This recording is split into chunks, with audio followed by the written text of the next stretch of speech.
D'abord donc la conférence de presse de François Hollande, elle est à suivre en direct sur France 24 à partir de 17h. Un exercice que le président prépare depuis plusieurs jours. Vie privée, économie, guerre en Irak. François Hollande va essayer de rebondir. Bonjour Karina Chabour, vous nous avez rejoint.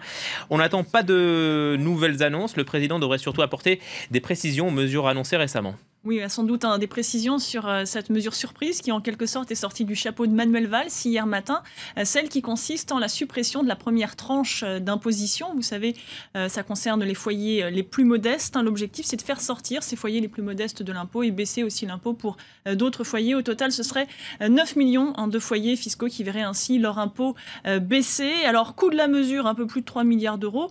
C'est exactement ce que devait coûter la baisse des cotisations salariales sur les petits salaires, mesure dont vous le savez, avait été retoqué par le Conseil constitutionnel au début du mois d'août. Alors à Bercy, on l'assure, il n'y aura aucun perdant avec cette réforme.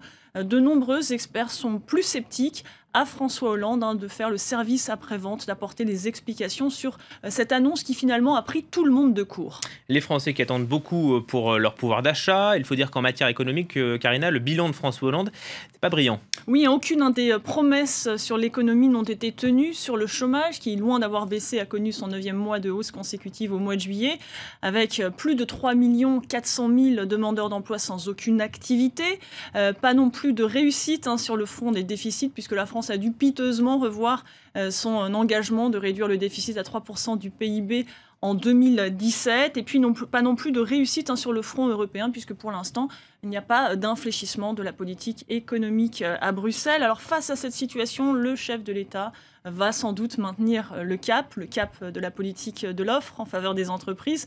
C'est quelques 40 milliards d'euros d'allègement de charges via le pacte de responsabilité.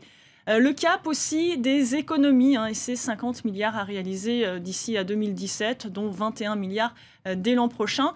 C'est sans doute le seul gage de sérieux budgétaire que la France a apporté à Bruxelles, à la Commission européenne, mais aussi aux agences de notation qui, vous le savez, sont aux aguets. Moody's se prononcera ce vendredi sur la note française et tout porte à croire qu'il pourrait à nouveau sanctionner le pays. Merci beaucoup Karina, on vous retrouvera un peu plus tard pour suivre ce discours.